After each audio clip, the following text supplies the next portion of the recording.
5 choses bizarres que le chanteur Prince a faites au cours de sa vie. S'il existait un trophée pour les célébrités les plus étranges, le chanteur Prince aurait certainement beaucoup de chances de le remporter. Prince était fantastiquement bizarre et célèbre pour son style de vie mystérieux. Il a changé de nom à un moment de sa carrière et il a même installé une équipe de stylistes chez lui afin de lui confectionner ses vêtements. Son dévouement à l'enregistrement de nouvelles musiques était tellement élevé qu'il écrivait une chanson par jour, et ceci probablement jusqu'à sa mort. Salut à tous et bienvenue sur la chaîne qui dévoile la face cachée des célébrités. Aujourd'hui, nous plongeons dans l'univers de Prince. Alors si vous êtes nouveau sur la chaîne, n'oubliez pas de vous abonner et d'activer la cloche de notification pour ne manquer aucune de nos prochaines vidéos.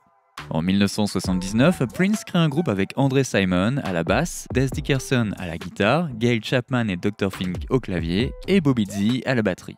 Leur premier concert a lieu au Capri Theatre le 5 janvier 1979. Les dirigeants de Warner Bros. Assistent au spectacle mais décident que Prince et le groupe ont besoin de plus de temps pour développer leur musique. En octobre 1979, Prince sort l'album Prince, qui se classe numéro 4 dans le classement Billboard Top R&B Black Albums et numéro 22 dans le Billboard 200 et devient ainsi disque de platine. Il contient 2 succès R&B, Why You Wanna Treat Me So Bad et I Wanna Be Your Lover.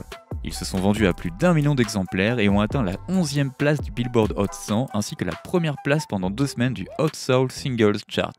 Prince a interprété ces 2 chansons le 26 janvier 1980 dans l'émission American Bandstand. Sur cet album, Prince a utilisé Ecnip Music. Prince était un militant des droits des animaux, a suivi un régime végétalien pendant une partie de sa vie et s'est ensuite décrit comme végétarien. Il avait auparavant adhéré à un régime pescatarien dans les années 2000 et, selon une interview accordée au Vegetarian Times, Prince a exprimé pour la première fois sa curiosité à l'idée de supprimer la viande de son alimentation vers 1987 lorsqu'il a arrêté de manger toute viande rouge. Prince demandait ainsi à ses invités et au personnel du Paisley Park de suivre un régime végétarien ou pescatarien durant leur séjour afin de préserver l'environnement sans viande.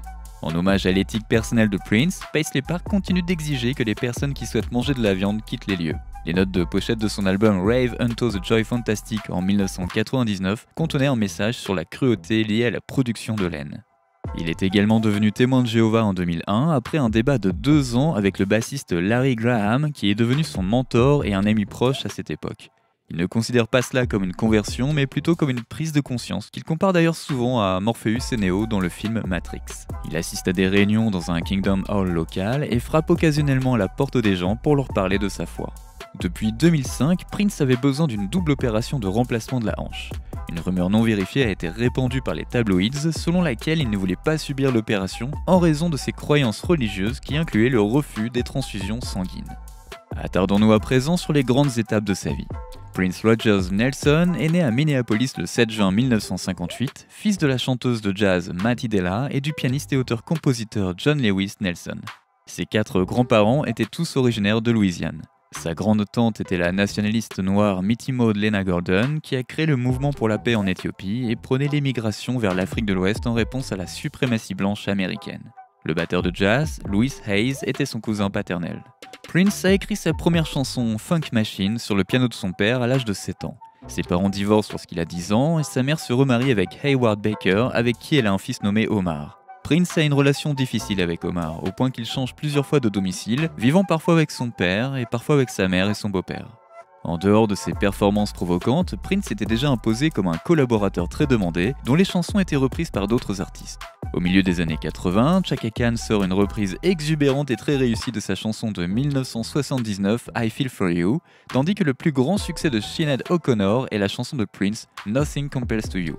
The Art of Noise et Tom Jones ont atteint le top 5 britannique en 1988 avec un remake de Kiss, et Alicia Keys a repris How Come You Don't Call Me Anymore sur son propre album en 2001.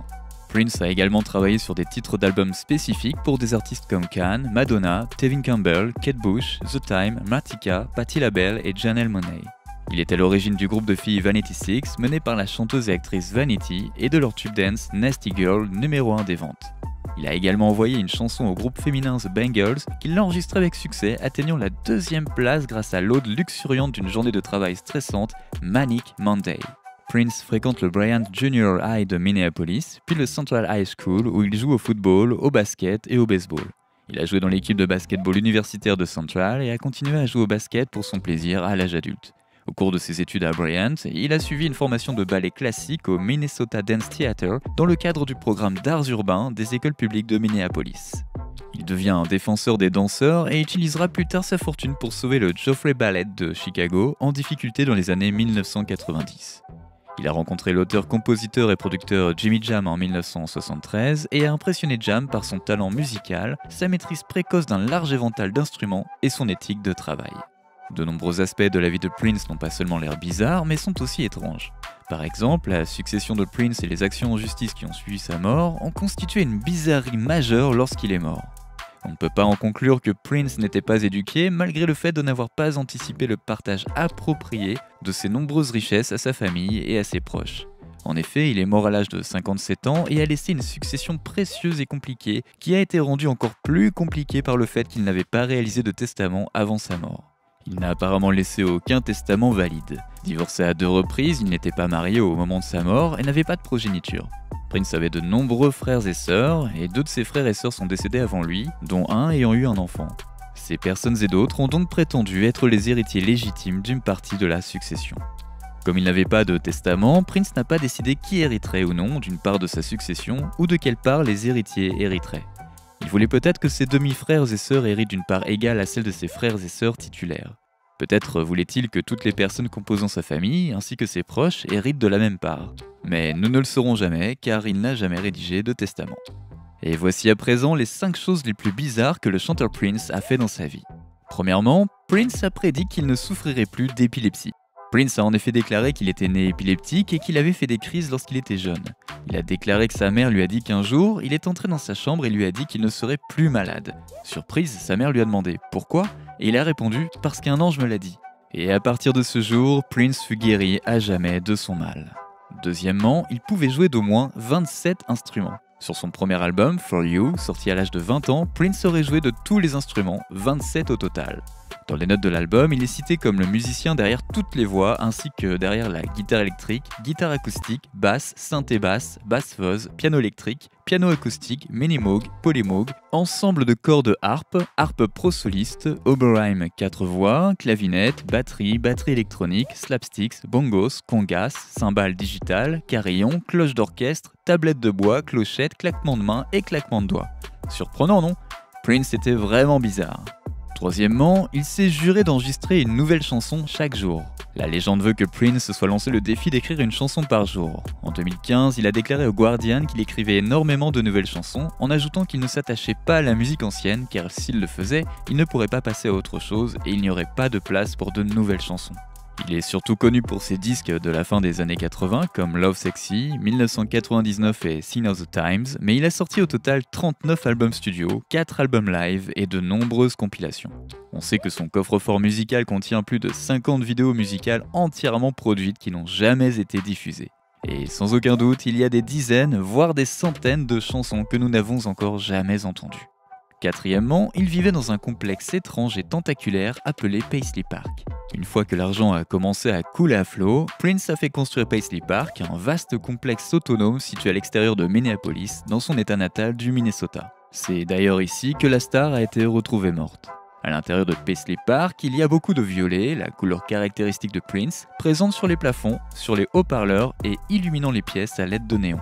Il y a une pièce appelée Salle de la Galaxie, éclairée par une lumière ultraviolette et aménagée exprès pour la méditation. Et il y a beaucoup de grands portraits dans la Purple One. Il y a également 2 salles de concert grandeur nature et les studios de musique du site sont ouverts 24 heures sur 24 au cas où il voudrait enregistrer rapidement. Cinquièmement, il avait une équipe de stylistes toujours prête pour lui confectionner des nouveaux vêtements. Prince avait une équipe permanente de 10 tailleurs employés pour confectionner des vêtements sur mesure pour lui, son groupe et ses petites amies. Son sens du style est l'une des caractéristiques de Prince dont on se souviendra toujours. Malheureusement, Prince a été retrouvé mort dans sa propriété de Paisley Park le 21 avril 2016. Une autopsie a révélé plus tard qu'il était mort d'une overdose accidentelle de fentanyl, un puissant opioïde. N'oubliez pas de laisser des commentaires pour partager avec nous votre avis et opinions sur toute cette histoire et peut-être nous apporter des idées neuves sur tout ça. N'oubliez pas de cliquer sur le bouton d'abonnement pour rester à jour sur toutes nos vidéos. À bientôt!